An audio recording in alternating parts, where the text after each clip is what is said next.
புவி மீது நிலையாக அருள் செய்ய வர வேணுமே, நீ அருள் செய்ய வர வேணுமே.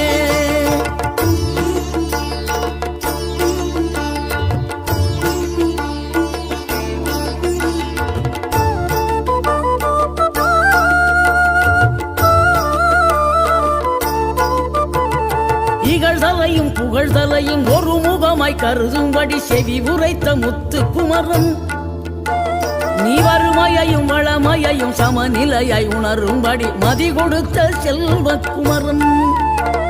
தடை 100 வந்தாலும் செயல் வெற்றியாக்கி தரும் தாராள குணம் கொண்டவன், நீ வலை வீசும் அறிவுக்கு தொலைவா